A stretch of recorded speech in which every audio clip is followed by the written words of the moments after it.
Hello students, welcome to my channel. मैं हूं आपकी प्रज्ञा मैम और आज के वीडियो लेक्चर में हम जो है क्लास 6 ज्योग्राफी का third chapter motion of the अर्थ के एक्सरसाइजेस सीखेंगे। तो इससे पहले जो है पहले के जो दो चैप्टर हैं उनका एक्सप्लेनेशन और उनके जो एक्सरसाइजेस है वो मैंने डिस्कस कर लिया, प्लेलिस्ट में जाकर चेक करेंगे।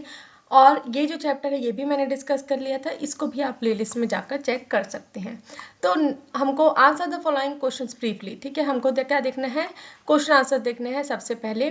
तो पहला क्वेश्चन है what is the angle of inclination of the earth axis with its orbital plane. तो जो अर्थ का जो एक्सिस है अपने ऑर्बिटल प्लेन के साथ में कितना एंगल बनाता है, और इस एंगल को क्या कहा जाता है, एंगल ऑफ इंक्लिनेशन। तो the angle of inclination of the earth axis with the orbital plane is 66.5 degree. ठीक है, 66.5 डिग्री का जो है वो एंगल बनाता है। हमने जो है चैप्टर में देखा था फिगर के माध्यम से। Next is define rotation and revolution. तो रोटेशन और रेवोल्यूशन क्या होता है, कंफ्यूज नहीं होंगे। पहला टर्म है रोटेशन। रोटेशन मतलब अपना ही चक्कर लगाना, रेवोल्यूशन मतलब सन का चक्कर लगाना।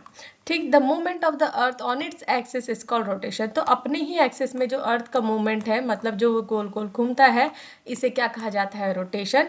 Revolution, the movement of the earth around the sun in a fixed path or orbit is called revolution. तो जो मूवमेंट है अर्थ का सन के अराउंड में और कौन से पाथ में, एक फिक्स पाथ है जिसे ऑर्बिट भी कहा जाता है, तो revolution. Next is fourth is a leap year. Leap year क्या होता है, तो एवरी फोर्थ ईयर, ठीक है, हर 4 साल में February is of 29 days instead of 28 days, such a year with 366 days is called leap year.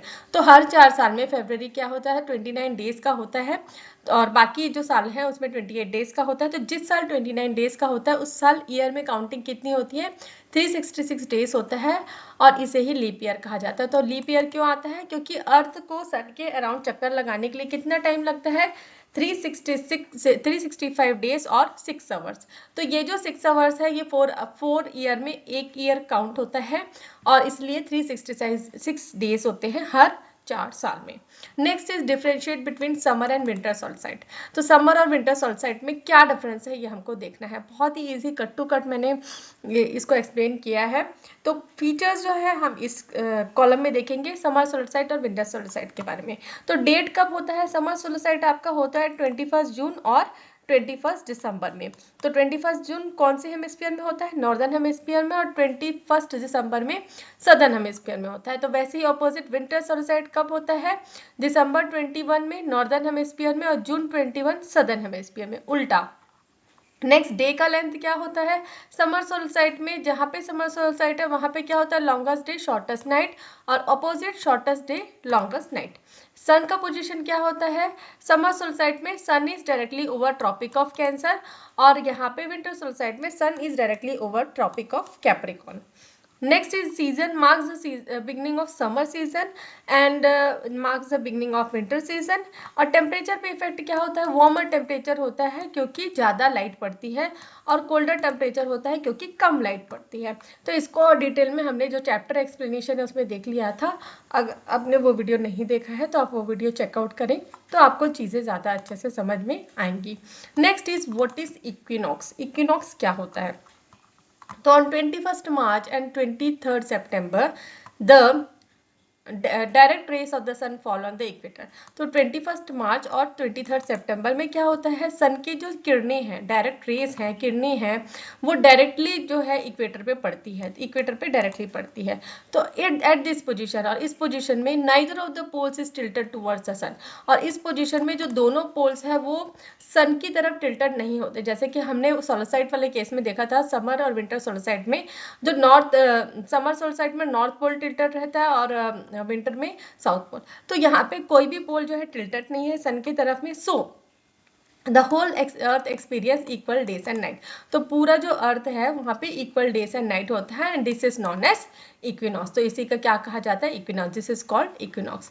Next is why does the southern hemisphere experience winter and summer solstice in different types than that of northern hemisphere. तो southern hemisphere में winter और summer अलग time में होता है, और northern hemisphere में winter और समर सोल्स्टिस अलग टाइम में होता है। ऐसा क्यों, क्योंकि the southern hemisphere experience the winter and summer solstice at different times than that of northern hemisphere because of tilt of Earth axis and its orbit around the sun. तो जैसे कि हमने इस डायग्राम में देखा था, ये आपके बुक का ही डायग्राम है। तो जब भी जो भी नॉर्थ समर और विंटर सोलस्टिस के समय में जो पोल्स है, ठीक है, जो अर्थ का जो एक्सिस है वो टिल्टेड होता है, ठीक है, टिल्ट होता है, ठीक है। ये जो है ये जो अर्थ का एक्सिस है, ये जो पिंक वाला लाइन, ये टिल्टेड है, किस तरफ है, सन की तरफ टिल्टेड है।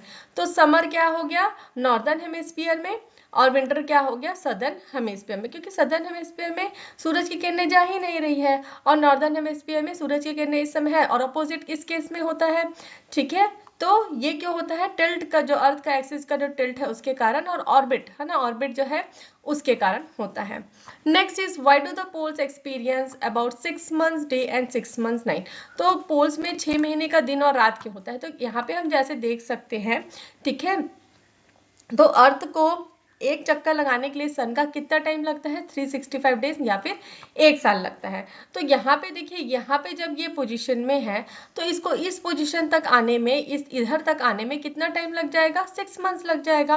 तो यहाँ पे देखिए, इसलिए जो है यहाँ पे जब यहाँ पे देखिए, यहाँ पे 6 महीने तक ऐसा ही है, तो यहाँ पे क्या दिखेगा, यहाँ पे इनको यहाँ पे लाइट रहेगा, डे रहेगा, ठीक है, और यहाँ पे नाइट रहेगा, और अपोजिट क्या हो जाएगा, यहाँ पे नाइट रहेगा, यहाँ पे डे रहेगा। तो on 21 June the northern hemisphere is tilted towards the sun, the north is inclined towards the sun, ठीक है। तो नॉर्दर्न 21 जून में नॉर्दर्न हेमिस्फीयर जो है वो सन की तरफ होता है, नॉर्थ पोल जो है सन की तरफ इंक्लाइन रहता है।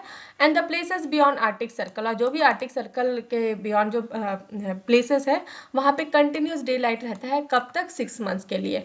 Eight this time in the southern hemisphere all the conditions are reverse, और वैसे ही सदर्न हेमिस्फीयर में क्या होगा, नाइट होगी 6 महीने के लिए। नेक्स्ट हमको टिक द करेक्ट आंसर्स देखने हैं।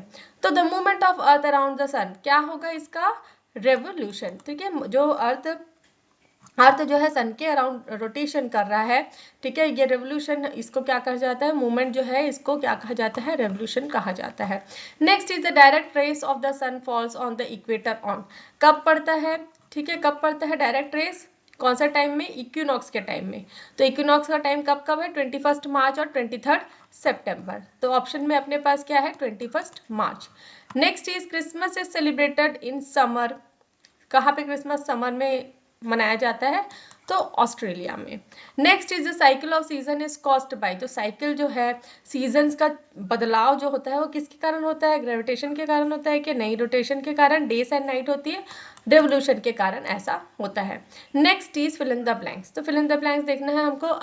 ये लीप ईयर है 366 डेज, अभी हमने देखा ऊपर में थी, एक लीप ईयर क्या होता है, तो 366 नंबर ऑफ डेज होते हैं लीप ईयर में, और बाकी समय क्या होता है, 365 days. The motion, daily motion of the earth is called rotation, तो डेली मोशन जो अर्थ करता है अपने ही एक्सेस में, उसे क्या कहा जाता है, रोटेशन कहा जाता है। Next is the earth travels around the sun in elliptical orbit, तो अर्थ का मूवमेंट सन के चारों तरफ कैसा है, एलिप्टिकल ऑर्बिट में, अभी हमने देखा था फिगर में, इसे एलिप्टिकल ऑर्बिट कहा जाता है। Next is the sun's rays fall vertically on tropic of cancer on 21 June, तो सन का रेज जो है 21 जून में ट्रॉपिक ऑफ कैंसर में डायरेक्टली पड़ता है। Next is days are shorter during winter season, तो विंटर सीजन में जो है दिन का टाइम जो है वो छोटा हो जाता है। तो ये फिगर जो है मैंने यहाँ पे दर्शाया, बहुत ही इंपॉर्टेंट है, अगर ये आप फिगर ही याद कर लेंगे तो आपका पूरा चैप्टर याद हो जाएगा। तो ये फिगर को बिल्कुल ध्यान में रखें और अपने आंसर्स जो है आप फिर खुद बना के लिख सकते हैं। तो यहाँ पे ये चैप्टर का क्वेश्चन आंसर्स भी हमने कवर कर लिया। नेक्स्ट जो है हम नेक्स्ट जो चैप्टर है उसको स्टार्ट करेंगे। तो मैं आशा करती हूँ, नेक्स्ट चैप्टर मैप्स है, तो मैं आशा करती हूँ कि आपको ये वीडियो समझ में आए। वीडियो अगर समझ में आए तो अपने फ्रेंड्स के साथ शेयर करिए, लाइक करके बताइए, कमेंट करके बताइए कि आपको वीडियोस अच्छे लगते हैं। और अगर मेरे वीडियोस आपको पसंद आते हैं तो मेरे चैनल को सब्सक्राइब कर लीजिए, बेल नोटिफिकेशन को भी ऑन कर लीजिए, ताकि जब भी मैं नए वीडियोस डालूँ तो आपको नोटिफिकेशन मिल सके। Thanks for watching.